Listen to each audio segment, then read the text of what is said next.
podcast Tawa. Talkways. Oh iya, sebelum itu kalian tahu nggak sih Talkways itu apa? Apaan tuh? Jadi, Talkways berasal dari kata talk yang artinya berbicara, dan waste itu artinya sampah. Ya, bisa dibilang bahwa podcast Tawa itu podcast di mana kita akan membahas hal-hal mengenai sampah yang ada di Indonesia. Bersama dengan saya, Azma Askiah, dan dua rekan saya, Lulu Kinasih dan Firda Rahma. Hari ini kita mau bahas apa nih? Jadi hari ini kita mau bahas masalah yang sebenarnya penting nih. Cuman banyak masyarakat yang menyepelekan hal ini. Masalah apaan ya? Yaps, kita akan ngebahas masalah sampah nih, yang sering kita jumpai bahkan di lingkungan terdekat kita. Sebenarnya nggak hanya di desa, kota pun tak luput loh dari masalah sampah ini. Bayangin, di desa yang masih ada banyak lahan terbuka untuk tempat penampungan aja masih menimbulkan polemik. Kayak warga sekitar kebauan lah, atau sampahnya nimbulin penyakit. Gimana yang di kota coba? Bayangin, lebih dari 10 kecamatan itu cuma ada satu tempat penampungan akhir doang loh.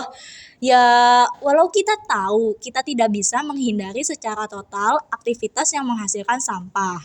Tapi setidaknya kita bisa meminimalisir loh.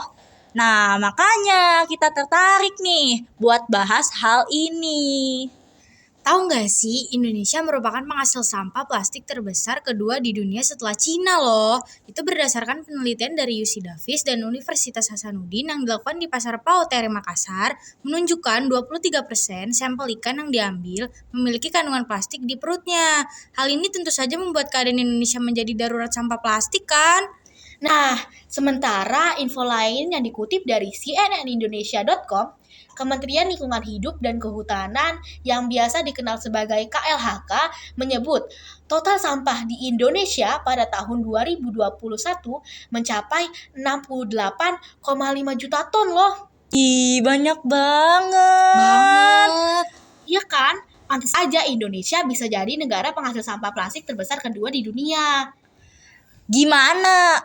Masih mau diem aja lihat lingkungan kita ditumpuk oleh timbunan sampah yang menggunung? Dan tahu nggak sih, tumpukan itu bisa mengganggu kita loh.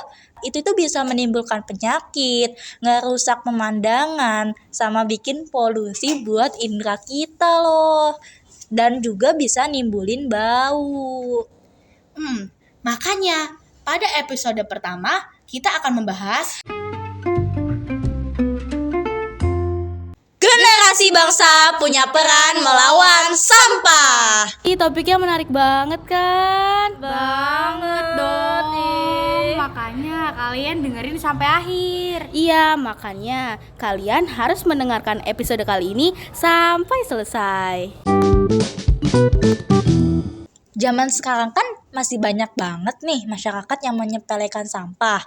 Ya mungkin ada beberapa masyarakat yang udah mengerti sampah itu harus diapain.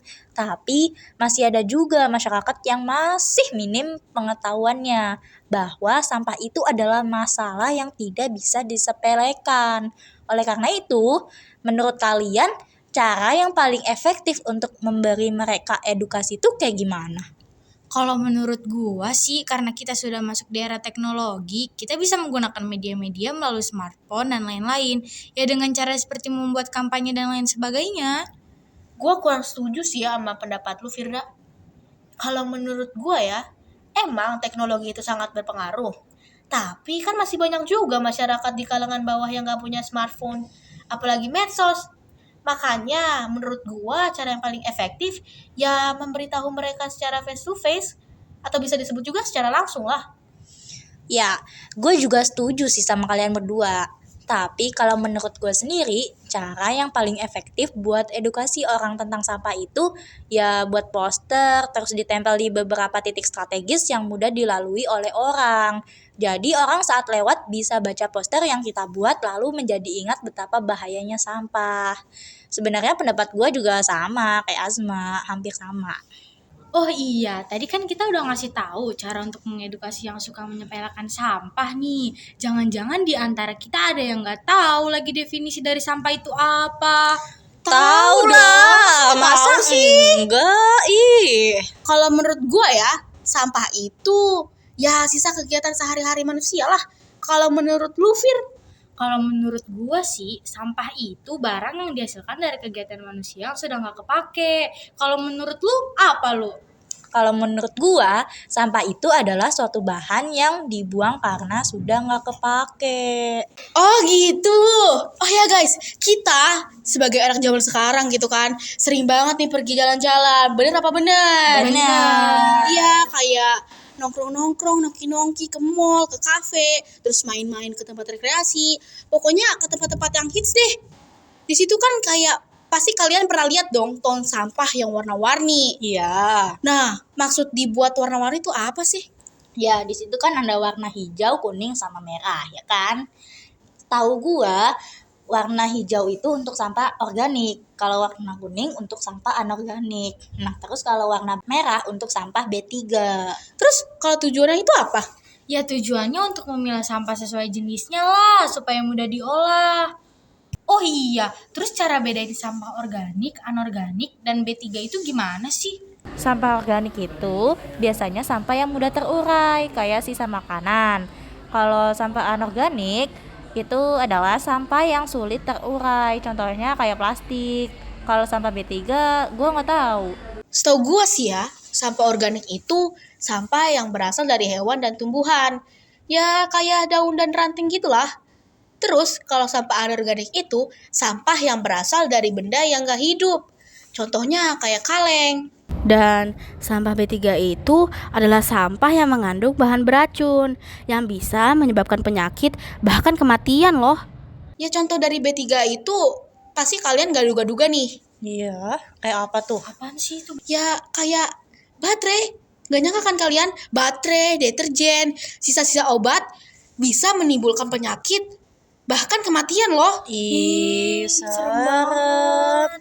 Oh iya, sampah yang organik kayak sisa makanan, terus daun atau ranting pohon yang itu tadi, itu bisa diolah nggak sih? Biasanya kalau di rumah kita langsung dibuang-buang aja kan? Iya, bener banget. Itu pasti suka dibuang-buang tuh. Padahal kan sampah organik itu bisa diolah menjadi kompos atau pupuk, ya kan? Iya, itu betul. Tapi sepengetahuan gua, sampah organik itu juga bisa dijadiin kerajinan tangan, ya kan? Iya, bener juga. Bener juga tuh. Kayak sisa kayu yang udah nggak kepake, itu bisa dijadiin gantungan kunci, mainan anak kecil, dan lain-lain. Intinya sih, ya sesuai bentuk sisa kayunya itu. Iya, bener juga. Kreatif banget tuh. Bisa buat cuan. Iya. Sepengetahuan gua sih ya, sampah organik itu juga bisa dijadiin pakan ternak gak sih? Iya. Kan tadi contohnya sampah organik itu kayak daun atau ranting pohon kan? Nah, Iya. itu bisa dijadiin pakan ternak kayak buat sapi atau kambing, ya kan? Iya. Iya bener banget. Padahal itu hal sepele, tapi ternyata manfaatnya juga besar buat pertumbuhan ternak. Selain itu, sampah organik juga bisa dijadiin biogas bukan? Soalnya gue pernah baca artikel, ternyata kalau sampah organik itu juga bisa dijadiin biogas. Tapi sebelumnya kalian tahu nggak apa itu biogas sama manfaatnya buat apa? Gua sih dulu pernah denger kata biogas itu apa, tapi lupa artinya, hehe. Sama, gue juga pernah denger tapi lupa-lupa ingat. Nih ya, gua kasih tahu, biogas itu gas yang dihasilkan oleh bakteri metanogenik anaerobik dari proses perombakan bahan organik. Terus gunanya biogas itu untuk sumber energi terbarukan yang bisa dimanfaatin buat kebutuhan listrik atau gas LPG. Oh gitu. Wow, ternyata banyak banget ya manfaatnya. Terus kalian tahu nggak cara pembuatan yang dihasilin dari pengolahan sampah tadi? Gua sih dulu pernah buat gantungan kunci dari serbuk kayu. Cara pembuatannya tuh ternyata sangat mudah tahu. Kalian mau tahu nggak? Mau dong. Caranya itu, siapin wadah dan sendok yang udah nggak kepake. Terus masukin serbuk kayu dan lem fox ke dalam tempat tadi lalu diaduk-aduk. Kemudian masukkan hasil yang tadi ke dalam cetakan yang bentuknya lucu sampai rata. Setelah itu, jemur di bawah sinar matahari selama beberapa jam, bisa dari pagi sampai sore. Habis itu, keluarkan hasil tadi yang dicetakan Setelah itu dibolongin. Kemudian amplas hasil yang tadi supaya mulus, terus masukin ke dalam besi gantungan kunci. Habis itu masukin hasil yang tadi ke dalam pernis kayu supaya apa? Kalian tahu nggak? Gak Enggak. tahu tuh. Buat apa sih emangnya? Ya intinya supaya mengkilap dong. Terus gantung hasil tadi di suatu tempat yang bukan lantai ya intinya. Supaya tetesan pernis tadi tidak ngotorin lantai. Dan ya jadi. Widih, keren. Kalau gue sih tahu cara pembuatan pupuk cair karena pas kapan itu gue pernah ke TPS Bina Mandiri terus diceritain cara pembuatannya. Wih, kayaknya bakal seru tuh. Gimana cara buatnya ya? Nih ya, gue kasih tahu cara buatnya. Siapkan alat-alatnya dulu, yaitu ada wadah plastik, pisau atau gunting, terus talenan, selang plastik, terus kalau bahan-bahannya itu ada 1 kg nasi bekas, 1 kg gula merah, 1 kg sampah dapur, dan air hujan atau air sumur. Intinya harus 1:1 ya.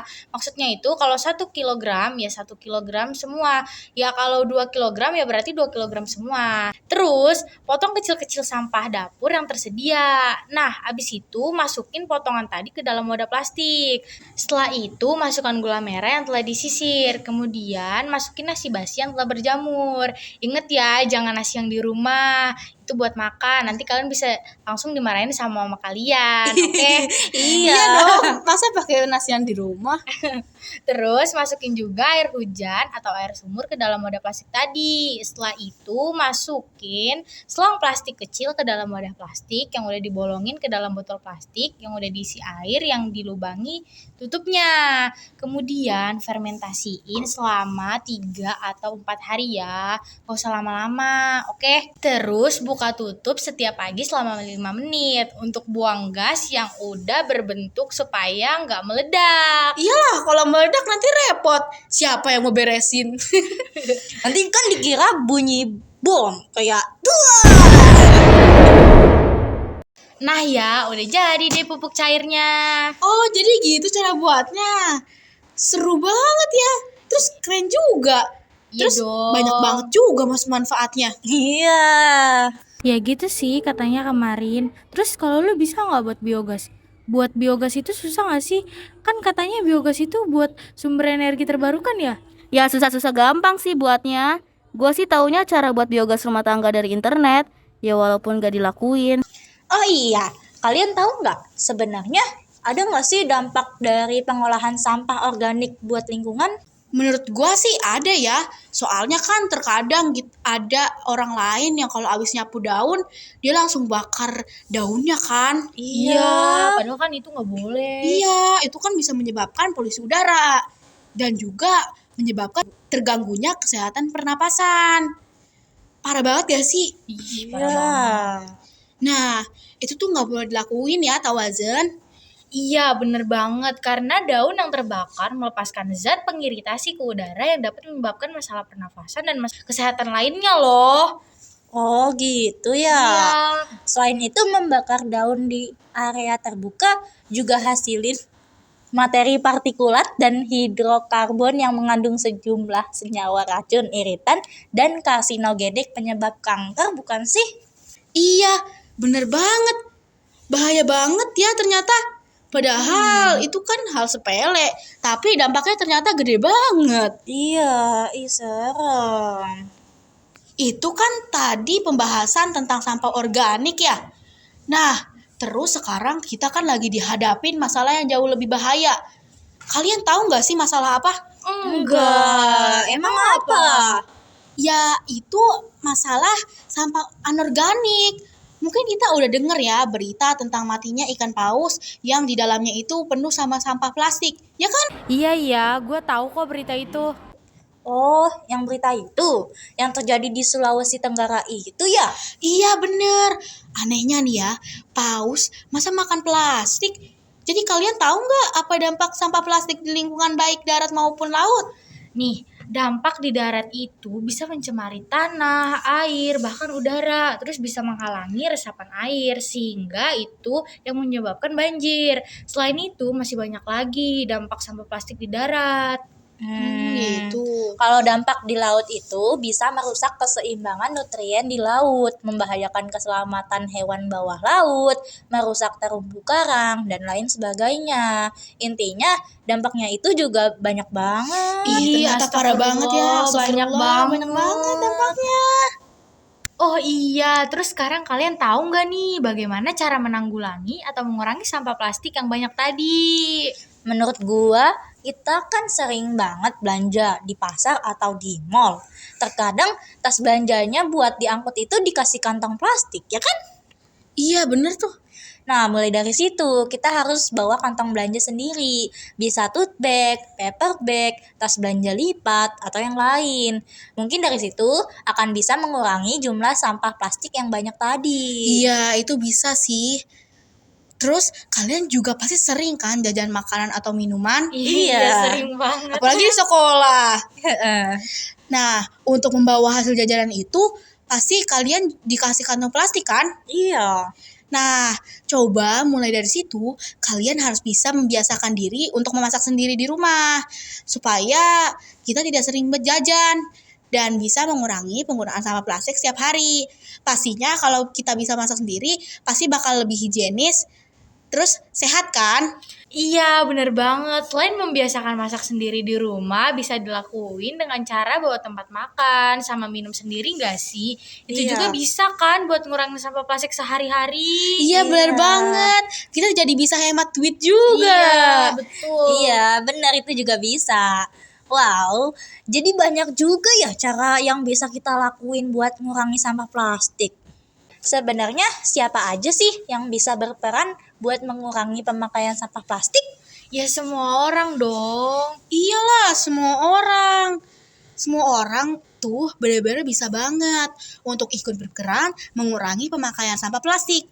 Tapi terkadang orangnya aja tuh yang masih nggak sadar tentang bahayanya sampah. Terutama sampah plastik yang sering banget kita pakai sehari-hari. Oh, semoga kedepannya orang yang gak sadar itu bisa cepet-cepet sadar ya, biar mereka tahu betapa bahayanya sampah plastik. Amin. Nah, gantian nih, kita sebagai pemuda seperti yang nantinya akan menjadi generasi penerus bangsa, kegiatan apa sih yang bisa kita lakukan untuk berkontribusi dalam mengurangi sampah, terutama sampah yang tidak mudah terurai seperti sampah plastik?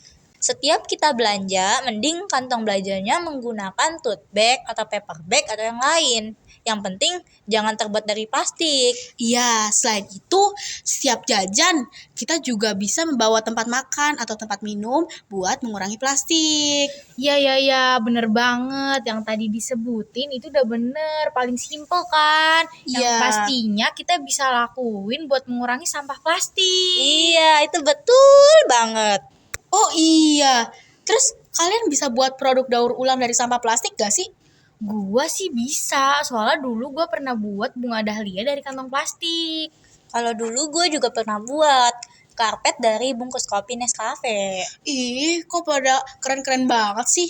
Kalau gua dulu buatnya yang sederhana aja, kayak kotak pensil sama pot bunga dari botol plastik bekas.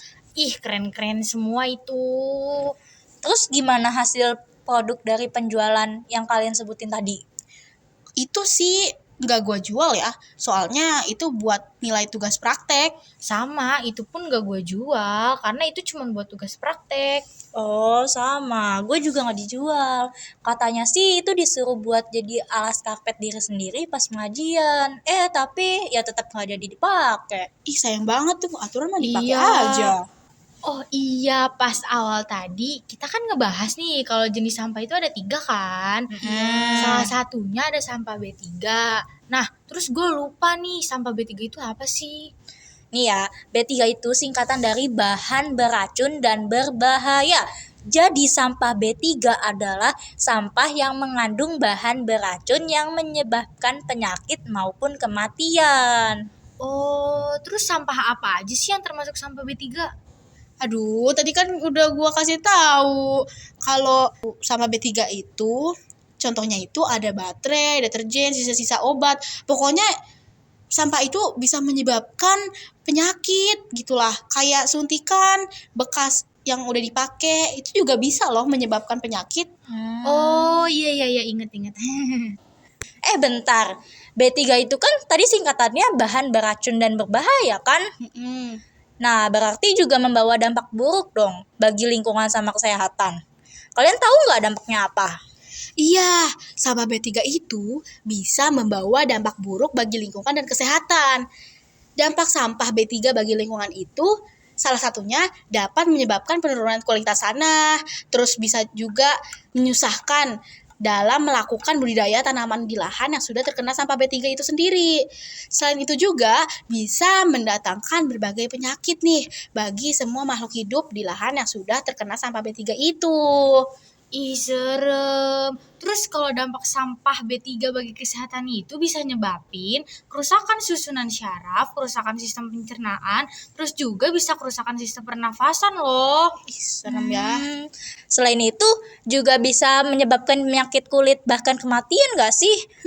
Kayak di film Chernobyl 1986. Di film itu kan ceritain tentang bencana ledakan nuklir di pembangkit listrik tenaga nuklir atau PLTN Chernobyl.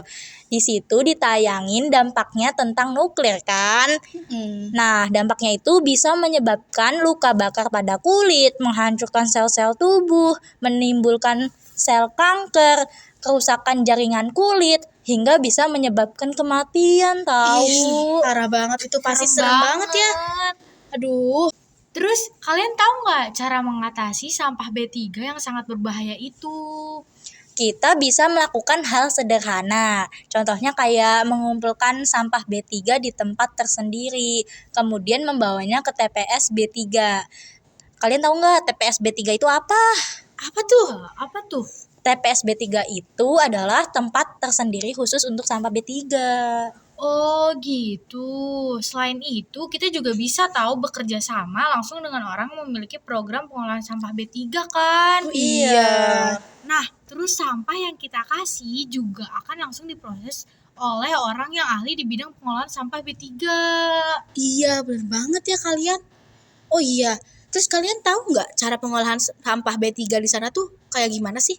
Enggak, emang kayak gimana? Ya caranya dengan melakukan thermal, stabilisasi, solidifikasi secara fisika, kimia, maupun biologi dengan cara teknologi bersih atau ramah lingkungan. Oh iya, sebelum itu kalian asing nggak sama kata-kata thermal, stabilisasi, dan solidifikasi? Kalian mau tahu nggak itu artinya apa? Mau dong. Emang apa artinya? Jadi, thermal itu adalah upaya destruksi B3 dengan pembakaran menggunakan insinerator atau alat pembakaran tertutup untuk sampah B3. Terus kalau stabilisasi itu adalah proses pencampuran limbah dengan bahan tambahan untuk menurunkan laju migrasi. Bahan pencemaran limbah. Oh. Terus kalian mau tahu nggak nih arti satu lagi dari solidifikasi? Mau dong. Iya, jadi solidifikasi ini adalah proses pemadatan suatu bahan berbahaya dengan penambahan zat adiktif. Oh, gitu cara melakukannya. Iya. Nah, gantian nih. Terus bagaimana cara kita buang sampah yang termasuk sampah kategori B3 supaya nggak membahayakan kita semua, apalagi membahayakan lingkungan? Cara hal sederhana yang bisa kita lakuin saat buang sampah B3 sih, contohnya kayak buang baterai yang udah nggak kepake. Tahu nggak? Tapi caranya itu kayak gimana? Mau dong. Masa nggak Gimana mau sih caranya? Caranya tuh kayak gini. Pisahin baterai dari sampah lain dan pasang selotip bening pada kedua ujungnya. Terus simpan dalam wadah khusus yang tidak konduktif. Terus buang di fasilitas pengolahan limbah B3. Kemudian, jika lu tidak tahu lokasinya, lu bisa menghubungi pemerintah setempat untuk mencari informasi lokasinya. Oh, ternyata bisa hubungin pemerintah ya? Iya. Ih, informasi yang baru tuh. Itu kan tadi tentang baterai nih. Gantian nih kosmetik bekas yang udah expired, apalagi kayak kita cewek-cewek gini yang sering pakai kosmetik ya kan? Iya. Ternyata kosmetik bekas yang udah expired itu juga termasuk sampah B3 tahu. Emang iya? Iya, karena di kosmetik bekas yang udah expired itu memiliki kandungan bahan kimia berbahaya di dalamnya. Terus kalau udah kadaluarsa, kandungan racun di dalamnya itu akan semakin meningkat tahu. Ih, ternyata ngeri banget ya kalau produk udah expired itu. Oh iya, terus cara kita buang sampah kosmetik bekas yang udah expired itu gimana? Nah, kalian mau tahu kan caranya? Iya. Tadi gua nanya. Nah, caranya itu yang pertama, pisahkan sampah kosmetik bekas yang udah expired dari sampah biasa. Terus, kumpulkan wadah kosmetik dalam satu tempat besar buat nanti dibuang ke tempat daur ulang khusus sampah B3. Kemudian, kalau buat solusinya, coba lu beralih ke merek kosmetik yang menyediakan program untuk mendaur ulang produk mereka. Oh gitu. Wah, sumpah loh, gue baru tahu. Ternyata sampah kosmetik bekas yang udah expired itu termasuk sampah B3. Ya gitu deh. Terus kalau menurut lu gimana, Az? Cara buang sampah B3 selain baterai sama kosmetik yang bekas yang udah expired? Oh iya, kalian tahu nggak sih? Ternyata obat kadaluarsa itu juga sampah B3 tahu. Ih, serius? Iyalah, ya kali bercanda. Jadi, seharusnya obat yang udah kadaluarsa itu harus dibuang dengan benar, biar enggak membahayakan kesehatan orang lain dan merusak lingkungan. Terus caranya gimana dong? Caranya itu ya bisa ngasih label di obatnya terlebih dahulu. Kayak kalau ada petunjuknya pembuangan khusus pada kemasan, ya ikutin petunjuknya. Terus pisahin obat yang udah kadaluarsa itu dari kemasan atau plastik obat. Jangan hancurin obat yang berbentuk tablet atau kapsul ya, tapi campurin obat tersebut dengan tanah, kotoran kucing, atau ampas kopi yang dapat menyerap obat. Tempatkan obat yang hendak dibuang ke dalam kantong plastik tertutup untuk mencegah anak kecil, binatang peliharaan, atau orang lain yang ingin mengorek dari tempat pembuangan. Oh iya, jangan lupa juga hapus informasi dari label resep obat untuk menjaga privasi dan informasi kesehatan pribadi. Oh gitu. Ya gitu. Jadi jangan lupa ya Tawazan, kalau ternyata sampah B3 itu lumayan banyak loh di sekitar kita. Dan kalian jangan lupa untuk membuangnya dengan baik dan benar ya, supaya tidak membahayakan semua orang, oke? Nah, bagaimana nih Tawazun? Kita jadi tahu kan bahwa masalah sampah itu menjadi tanggung jawab semua orang, baik itu masyarakat maupun pemerintah. Iya, supaya sampah itu tidak menumpuk, jadi kita harus mengurangi penggunaan sampah plastik dari hari ke hari ya, gengs. Dan ada juga satu hal yang harus kita biasakan nih, yaitu kita harus terbiasa memilah sampah sebelum dibuang. Iya, jadi dimanapun Tawazun berada, harus bisa ya mengurangi penggunaan plastik dan membiasakan diri memilah sampah sebelum dibuang. Oke, ternyata gak kerasa ya waktu kita berbincang udah kelar nih. Terima kasih untuk rekan-rekan saya yang sudah memberikan informasi, pengalaman, dan pandangannya. Semoga bermanfaat bagi kita semua dan Tawazun ya. Nah, kalau gitu, saya Azma Askia dan dua rekan saya Lulu Kinasi dan Firda Rahma, pamit undur diri. sampai jumpa di episode selanjutnya. Bye-bye.